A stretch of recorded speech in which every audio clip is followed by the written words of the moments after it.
Hello and welcome to Business Television India. I'm Aditya Rajkal and you're watching The Big Story.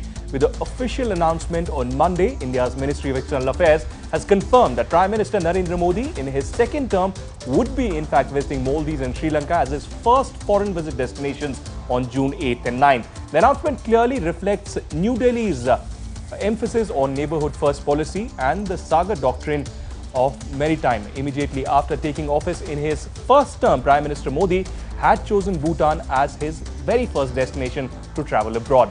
In June last year, during the Shangri-La dialogue, Modi had emphasized on the need for a free, open and inclusive region on the Indo-Pacific. He had also laid out the concepts of Sagarmala as part of the larger vision for the Indo-Pacific, while the Sagar Doctrine, launched in 2015, has more of a geo-economic objective.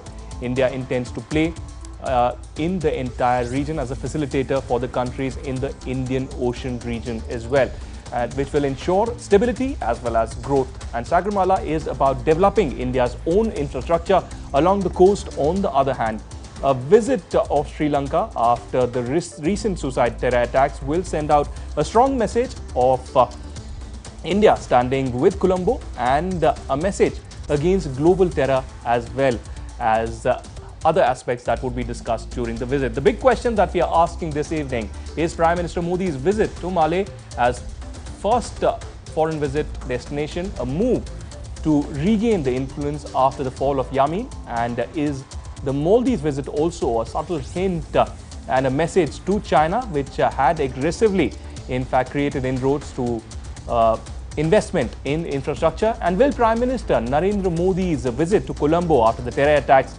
send a resounding message against terrorism in the entire region? Joining me on the debate this evening, Abhijit Iyer Mitra, Senior Fellow of IPCS, Sreeram Chaulia, Foreign Affairs Expert, and Ambassador Rajiv Sehare, former Indian Ambassador to Maldives. Let me get in Sreeram Chaulia before I come to Sri Lanka part as well quickly. Sreeram Chaulia, how do you see the dynamics really changing in India-Maldives relations? We saw that, wonderful imagery of Prime Minister being there on the swearing-in ceremony of the President of Maldives and, hugging Mohammad Nasheed, the current speaker out there, sending out again a message that India certainly is again right there for Maldives. How do you see China, looking at the things changing in Malé right now?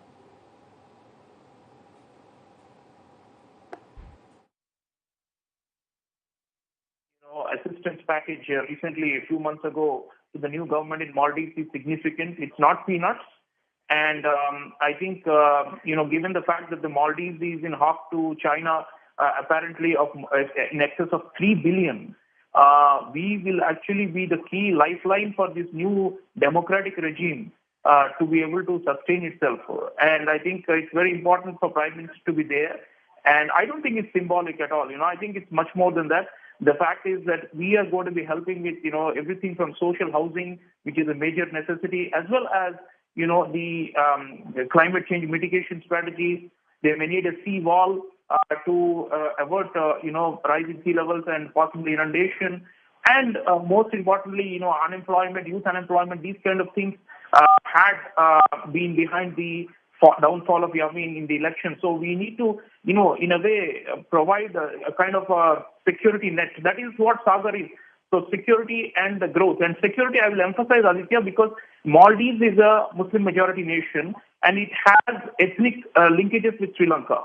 So the fact that the ISIS-inspired attacks happened on such a massive scale in Sri Lanka would not have gone unnoticed with the radicals in the Maldives. And there are such which had been in the past propped up by the previous regime. So they are shaping, and you never know what they may be able to launch on the Maldivian soil. So our intelligence, our coastal radar recently we had installed there, and that is something that's of prime importance for us, not only to watch the Chinese submarines and the movements in their area, but also to keep these kind of jihadist groups, the comings and goings, especially in the naval route in the Indian Ocean between Sri Lanka and the Maldives. That's a dangerous, route and a trek, and that's something we should be watching. So in all possible ways, we should be supporting both the national security of Maldives which could be potentially threatened due to these transnational jihadist activities, especially ISIS type, and also the economic sustenance and the budgetary, viability and of these new government to be able to stay afloat and to be able to borrow from international markets. I think it needs to be solvent, and India is the lifeline right now. Last comment to Sreeram Chaulia. How do you see this significant visit of Prime Minister to Colombo? Do you think this will bridge the gaps, whatever little have been there? Because domestically speaking, there's been a lot of political turmoil between the President and the Prime Minister. We saw what happened with Rajapaksa very recently. And the failure to detect this kind of a terror attack, even though there were 3 warnings given by RAW, do you think at least now, against Islamist jihadist groups, against Islamist terror, India and Sri Lanka could be on the same page and there could be much more security cooperation in future? Indeed, I think Prime Minister Modi should be looking to also reach out to the Rajapaksas because, this is the election year and December is the presidential election. It's a very big moment in Sri Lanka. And given in the backdrop of the Easter bombings, Maithripala Sirisena is on a very weak wicket.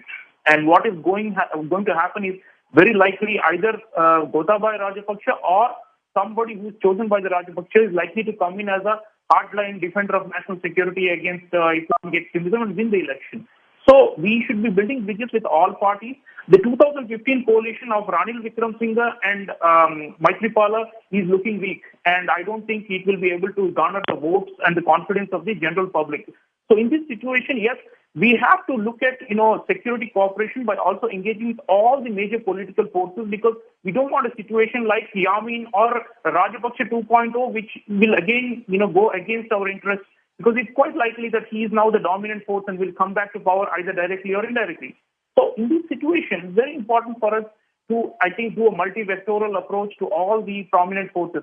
But we must also be aware that, the Sinhalese chauvinistic backlash to the attacks has also been unfolding. A lot of Muslim ministers have resigned, and we must be watchful of what happens in the eastern part of Sri Lanka, especially from where, these recent ISIS bombers emanated and who are supposed to have links also in Tamil Nadu in southern India.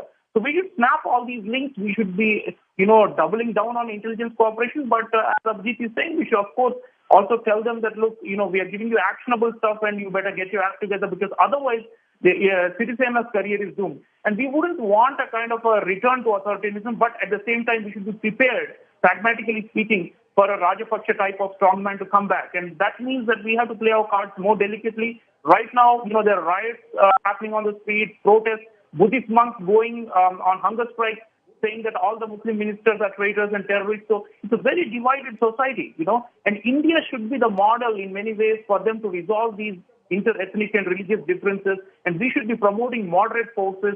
If Sirisena fails, then we should be looking at other elements to try and, stabilize this country because otherwise it's going to a very, very dangerous phase. With that, it's time to wrap this edition of The Big Story. News and updates will continue on the other side. Thanks for watching Business Television India.